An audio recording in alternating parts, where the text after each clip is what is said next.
राधे तुझा ह्याच्यात ठेवला, तुझा मग घे आणि त्याच्यात ओतून घे.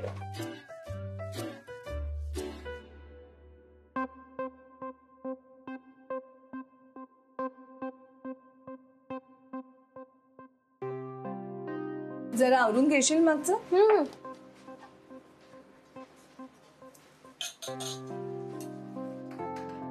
मिस अनामिका. अरे आलास तू.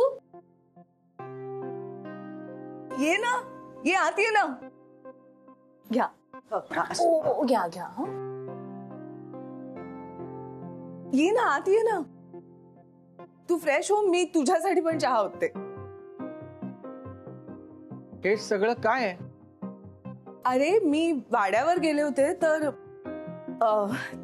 गळत होतं सगळीकडे आणि सचिनचे बिचाऱ्याचे हाल होत होते इथे तिथे बादल्या लावून. मग म्हटलं आप्पा आणि माई मावशी कसा वेळ काढणार ना वाड्यावर, म्हणून मग मीच म्हटलं या सगळे आमच्या घरी. घ्या ना चहा घ्या ना.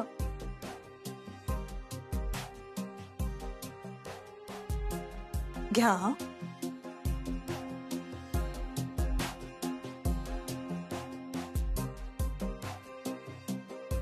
काय झालं? मला तुमच्याशी बोलायचं. हो बोलूया ना. तू ये आत ये. रिलॅक्स हो, चहा वगैरे घे, बोलूया आपण. नाही, मला या सगळ्याच्या आधी तुमच्याशी बोलायचं. बरं, मी या सगळ्यांना चहा वगैरे देते आणि लगेच आले. तू तोपर्यंत स्टडी मध्ये बसतोस का? ये.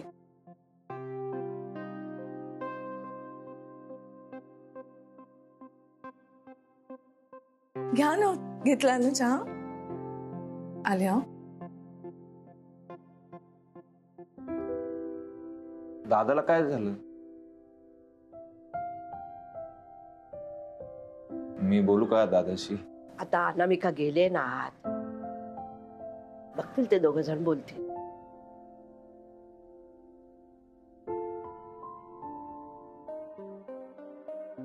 हा सगळा काय प्रकार आहे? काय झालं? इतकं अपसेट व्हायला काय झालं? काय झालं? 1 तास झाला मला जेमतेम घराबाहेर पडून. तेवढ्यात तुम्ही माझ्या घरी गेलात. तुम्हाला कळलं की माझा वाडा गळतोय म्हणून तुम्ही तुमची माणसं बोलवलीत, तिकडे कामाला डागडुजीला लावलीत, माझ्या घरच्यांना घेऊन तुमच्या घरी आलात. एवढं सगळं करत असताना तुम्हाला एकदाही मला विचारावं असं वाटलं नाही? तू वाडा गळतोय, तो रिपेअर करायला तू माणसं बोलवलीच असतीस. ती तू बोलवली का मी बोलवली का? एकच आहे. एकच नाहीये. मला माझे निर्णय स्वतः घ्यायची सवय आहे. त्याच्यात इतर कोणीही ढवळाढवळ केलेली मला आवडत नाही. इतर कोणी ढवळाढवळ? त्या घराला स्वतःचं घर समजून काही करायला गेले तर त्याला सरळ ढवळाढवळ म्हणतोस तू? केवळ तुमचं हे प्रोफेशन आहे, तुमच्याकडे हे काम करणारी माणसं आहेत म्हणून तुम्ही माझ्या वतीने हा निर्णय परस्पर कसा काय घेऊ शकता? जसा राधाच्या स्थळासमोर तू नीलचा भाऊ बनून आलास तसाच तू नाही का येत माझ्या घरातले प्रॉब्लेम सोडवायला? तेव्हा बोलतोस ना हक्कानं. हे सगळं पचवणं मलाही जड जायचं पट्या. तुझं असणं मला आवडतं पट्या, पण इतके वर्ष स्वतःचे निर्णय स्वतः घेण्याची सवय मलाही लागली होती.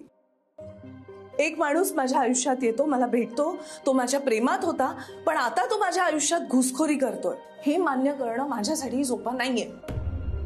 घुसखोरी करतोय? अहो काय शब्द वापरताय त्याची तरी काळजी घ्या मिस अनामिका. तू घेतोस का? अच्छा, आपुलकीला सरळ ढवळाढवळ म्हणालास. तुम्ही त्या कामाचे माझ्याकडनं पैसे घेणार आहात का? नाही, कारण ते घर माझं आहे असं समजून मी तिथे काम केलंय. आपलं लग्न झालेलं नसलं तरी आपलं प्रेम आहे एकमेकांवर, आणि नात्यात व्यवहार आणलेला मला आवडत नाही. मला माहिती होतं, मला खात्री होती की हळूहळू हे सगळं सुरू होणार. हे सगळं म्हणजे तुम्ही मला कानकोंड करताय. मिस अनामिका, माझ्याकडे पैसे नाहीये तशातली गत नाहीये, किंवा पैसे नाहीत म्हणून मी वाड्यातलं काम करून घेतलं नाही असं नाहीये. माझ्याकडे पैसे आहेत, ते काम मीही करू शकलो असतो. फक्त एका दिवसात परिस्थिती इतकी बिकट होईल असा मला अंदाज नाही आला, इतकंच. पण यावरनं मी तुला काही बोलले का? हो, पण आता ते पैसे तुम्ही खर्च करून मला माझी ऐपत दाखवणार ना. काय बोलतोस बट्या? कशाचाही काही काय अर्थ लावतोस? मला आपल्या माणसांच्यात हिशोब ठेवायला आवडत नाही. आणि मला आवडतं, कारण प्रेम असतं, गोडवा असतो, तोपर्यंत नात्यामध्ये सगळं आलबेल असतं. पण एकदा का नात्यामध्ये पैसे, व्यवहार हे सगळं आलं ना, की मग त्या नात्याची वाट लागलीच म्हणून समजा. तू कधीतरी हे असं काही बोलशील असं मला कधीच वाटलं नव्हतं. तुम्ही असं कधीतरी वागाल असं मलाही वाटलं नव्हतं. कुठून आली ही जत्रा? हे काय घर आहे का धर्मशाळा? आई आली. आई, अगं काय झालं? काय झालं? हेच बाकी राहिलं होतं. तरी मी सांगत होते तुला, या सगळ्यांचा तुझ्या पैशावर आणि घरावर डोळा आहे म्हणून. पण इतक्या लवकर हे सगळे इथे असे ठाण मांडून बसतील हे मात्र मला स्वप्नातही वाटलं नव्हतं. ही सगळी माणसं माझी माणसं आहेत. मी बोलावलंय त्यांना इथे. अगं बघ ना, बाहेर पाऊस किती आहे. त्यांना त्यांच्या घरात वाड्यात अडचण आली म्हणून आले ते इथे. माझी माणसं काम करतायत तिकडे. कॉन्ट्रॅक्टर फोन करेल आता मला, मग कळेल मला काय परिस्थिती आहे ते. अगं बाई, म्हणजे या कामाला 10 दिवस लागणार असतील तर तू काय ही धर्मशाळा 10 दिवस सांभाळणार आहेस? बरोबर बोलत होते मी. काही स्वाभिमानच नाहीये या लोकांना. चला म्हटल्यावर आले पिशव्या भरून. एक मिनिट काकू, हे विसरू नका की तुम्ही जे काही बोलताय ते माझ्या घरच्यांबद्दल बोलताय. मी माझ्या घरात पथारी पसरलेल्या आश्रितांबद्दल बोलते. माफ करा, तासभर का होईना पण मी आणि माझ्या घरच्यांनी तुमचं घर वापरलं. आमच्यामुळे तुम्हाला अजून त्रास नाही होणार काकू. लगेच निघतो. मावशी निघूया. आप्पा, सचू चला. अरे थांबा ना, ऐका ना, नका ना जाऊ प्लीज. थांबा ना इथेच.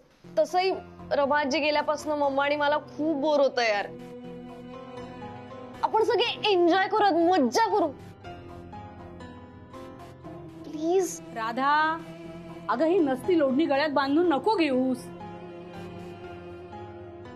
काकू, मी तुम्हाला सांगितलंय की आम्ही लगेच या क्षणी तुमचं घर सोडून निघतोय. त्यामुळे प्लीज तुम्ही माझ्या घरच्यांबद्दल वाईट शब्द वापरू नका. तसा मी तुमच्या वयाचा आदर करतोय, तसाच आदर तुम्ही माई मावशी आणि आप्पांचा करावा इतकी माझी किमान अपेक्षा आहे. हिम्मत बघा, आसरा घ्यायला आलाय, डोक्यावर छप्पर नाही तुझ्या, आणि जीभ किती चुरू चुरू चालते रे तुझी. आम्ही तुमच्याकडे आसरा घ्यायला आलेलो नाही आहोत काकू. माझ्या मैत्रिणीने आम्हाला इकडे बोलवलं म्हणून आम्ही इकडे आलो. हे माझ्या मैत्रिणीचंही घर आहे. आमचा स्वतःचा वाडा आहे. गळका असला पडका असला तरी तो आमचा वाडा आहे. मला मान्य आहे की आता आमच्यावर परिस्थिती बिकट आहे. अडचणी आणि वाईट परिस्थिती कोणावर येत नाही काकू. आज आमच्यावर आली, पण आम्ही एक कुटुंब म्हणून या परिस्थितीमधनं सुद्धा मार्ग काढू. ही वेळही निभावून नेऊ. चल सचू, सामान घे. थांब सौरभ.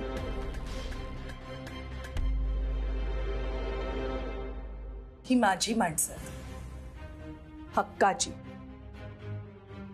मी बोलवलंय म्हणून आली ती इथं. त्यामुळे ती कुठेही जाणार नाहीत. हक्काची माणसं? तुझ्या हक्काची फक्त 2च माणसं आहेत, मी आणि राधा. आणि इतकीच पुरे आहे. बाकी इथे कोण हवंय आणि कोण नको हे मी ठरवणार. माझं घर आहे हे. हे घर जसं तुझं आहे तसं ते माझंही आहे आई. त्यामुळे जशी तुझ्या शब्दाला किंमत आहे तशी माझ्या बोलण्यालाही आहे. हे सगळे कुठेही जाणार नाही. कोणी काहीही म्हणालं तरीही. तरी मी सांगत होते तुला, या सगळ्यांचा तुझ्या पैशावर आणि घरावर डोळा आहे. स्वाभिमानच नाहीये या लोकांना. मी माझ्या घरात पथारी पसरलेल्या आश्रितांबद्दल. अगं ही नसती लोढणी गळ्यात बांधून नको घेऊ. अनामिका, मला तुझं हे वागणं बिलकुल पटलेलं नाहीये. असं कुठल्याही आईरा घराला घरात ठेवून घेणं महागात पडू शकतं ग. आई सौरभ मावशी खाली बस खाली बस. सौरभ काय होतंय तुला? सचू बाजू मावशी मी आहे मावशी मी इकडे. काय झालं शांत हो, शांत हो. सौरभ हो मी आलो सौरभ. हो शांत हो, शांत हो, शांत हो, शांत हो, शांत हो, शांत हो. काही त्रास होतोय का तुला? शांत हो, शांत हो, शांत हो. मावशी काय होतं तुला? मी आहे. ही सगळी नाटकं आहेत यांची. इथून जायचं नाही ना म्हणून हा इतका आटापिटा चालू आहे. बस पाणी थोडं पाणी पाणी पाणी पाणी पी पाणी पी. थोडं मावशी थोडं पाणी घे, बरं. सावकाश मोठा श्वास घे. मी आहे. अहो कावेरीबाई, जेव्हा तुम्ही राधाला न्यायला आला होतात ना त्यावेळेला सुद्धा किती निर्दयीपणे बोललात आमच्या माई भाऊशींशी. खटके आमचेही उडतातच हो, दे भांड्याला भांड लागतच. आणि निदान अशा प्रसंगी तरी माणुसकी विसरून अशा कशा वागू शकता हो तुम्ही? आपण दवाखान्यात जाऊ.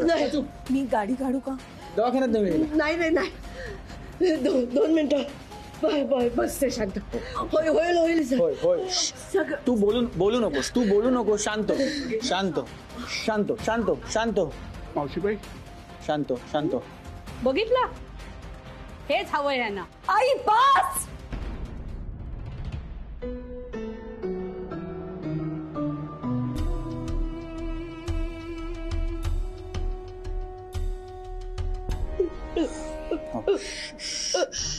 थोडं पाणी घे, बरं वाटेल. थोडं पाणी आणि शांत.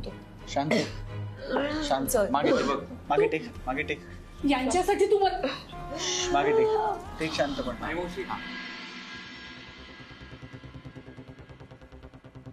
ही काय पद्धत झाली लोकांसमोर असं मला ओढत आणण्याची? माझा अपमान करतेस तू. बरोबर उलट. त्या सगळ्यांसमोर तुला बोलले असते तर तुझा अपमान झाला असता, म्हणून आणलं इथं. असं काय बोलणार आहेस तू? का वागतेस अशी? का माझ्याशी आधीसारखी वागू शकत नाहीस? मी बाबांच्या जास्त क्लोज झाले, आकाशच्या प्रेमात पडले, आकाशशी लग्न केलं. या सगळ्याची शिक्षा कधीपर्यंत आणि कुणाकुणाला देणार साई? त्याचा आता इथे काय संबंध? आता आधी मला या घुसखोरांना बाहेर काढू दे.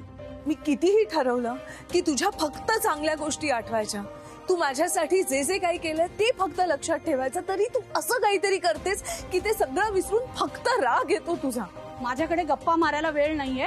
माझं तिथे असणं अधिक महत्वाचं आहे. तुझ्या या अशा टोचून बोलण्यामुळे माई मावशीची तब्येत बिघडली. आई नाटकं करतायत त्या. बाबांनी केली तशी.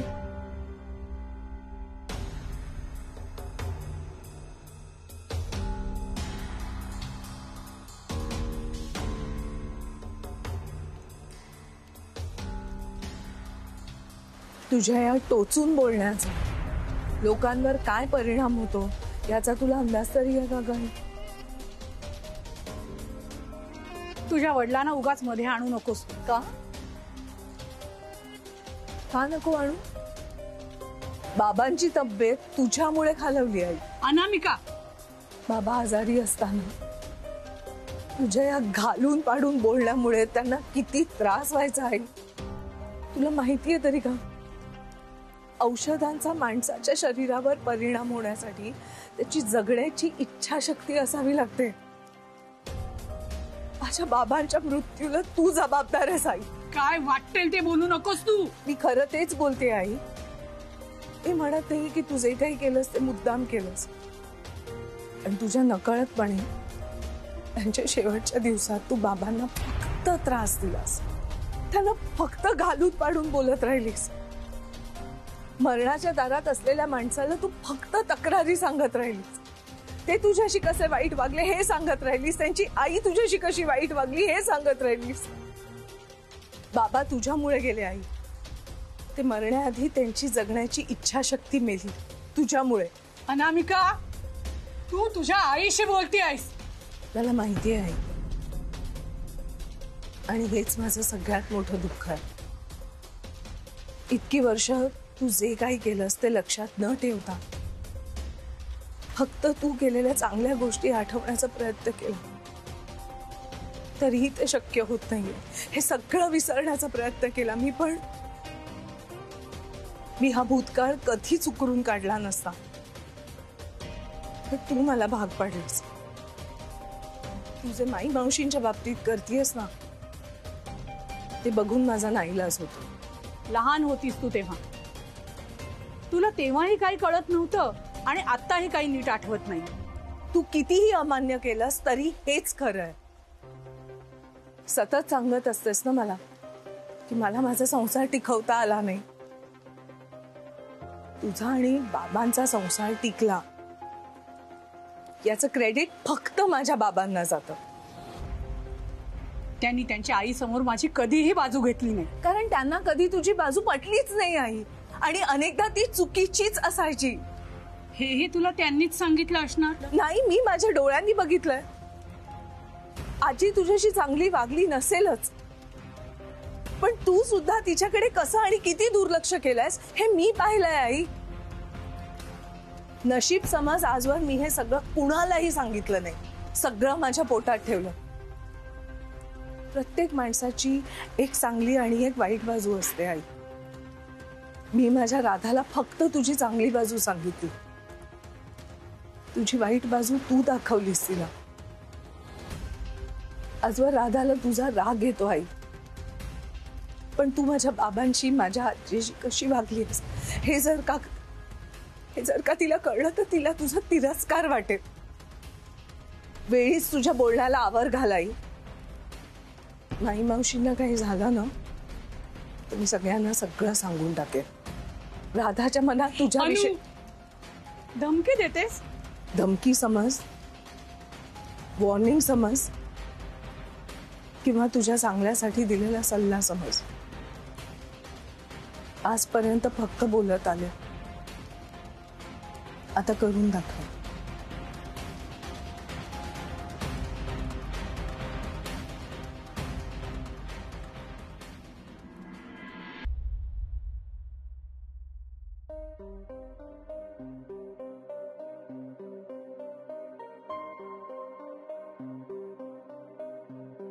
सचिन कुठे गेले सगळे?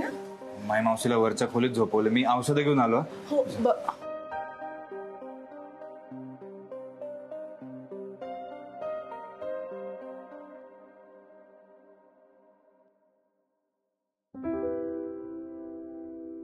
नाही असं सर. हा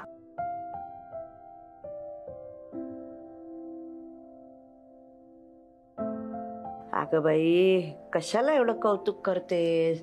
अगं जरा एक डुलकी काढली की बरं वाटेल. मावशी अजिबात बोलायचं नाहीये, शांत पडून राहायचंय. ओके, बीपी चेक करतेय ना. घ्या, लो बीपी आहे म्हणून असं सगळं होतंय.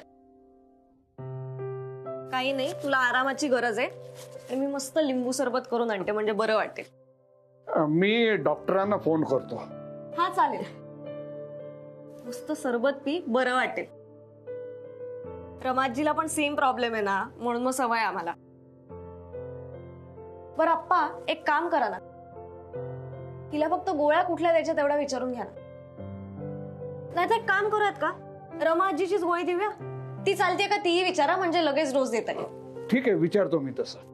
अगं बाई, कशाला एवढा कटाटो? मावशी, मी वाड्यावरती राहायला आले होते तेव्हा छान मला खाऊ पिऊ घातलं होतंस की नाही. मग आता मी तुझी सेवा करते तर करू दे ना. काही नाही, शांत पडून राहा, मी आलेच.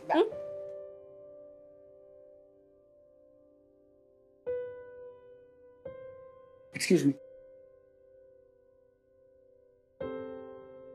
तुला खरंच बरं वाटतंय का? नक्की? म्हटलं जर बरं वाटत असेल तर मला वाटतं आपण या परक्या घरात नको राहायला. आपण निघूया आणि आपल्या घरी जाऊया. हे बरं आहे. मी नाही जाऊ देणार त्यांना कुठेही, त्या इथेच थांबतील. ती माझी मावशी आहे, मी तिचा भाचा आहे, तिचे सगळे निर्णय मी घेतो. हे माझं घर आहे, इथले सगळे निर्णय मी घेते. घर तुमचं असलं तरी आतली माणसं स्वतंत्र आहेत, त्यांचे निर्णय ते घेतात, हिचे मी घेतो. मग माझा निर्णय आहे की त्या माझ्या आईसारख्या आहेत, त्या इथेच थांबतील. आणि माझा निर्णय हा आहे की माझा तिच्यावर सगळ्यात जास्त हक्क आहे, त्यामुळे ती माझ्याबरोबर घरी ये. हे बघा, मी जरा बोलू का? चालेल का? हा, तू सांग. सध्या तरी मला असं वाटतं की माझ्या भाच्यापेक्षा माझ्या होणाऱ्या सुनेचंच ऐकावं.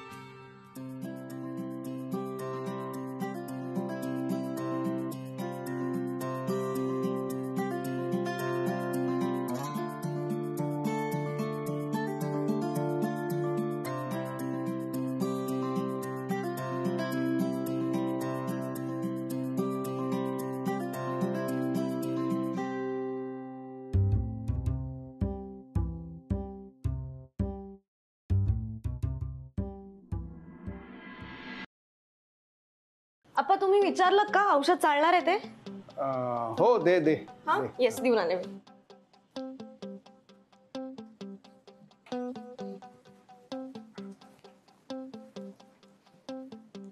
सौरभराव, मी काय म्हणतो, या पिशवीत सगळे ओले कपडे आहेत हो. ते कुठे वाळत घालायचे तेच कळेना. म्हणजे काय आपण इथे राहणार आहोत का वाड्यावर परत जाणार आहोत? सांग ना, जाताय का वाड्यावर? सांग ना, थांबताय ना? कसं आहे आप्पा, कधी कधी आपल्या मनाविरुद्ध काही काही निर्णय घ्यावे लागतात माणसाला. राहूया आज आपण या परक्या घरात.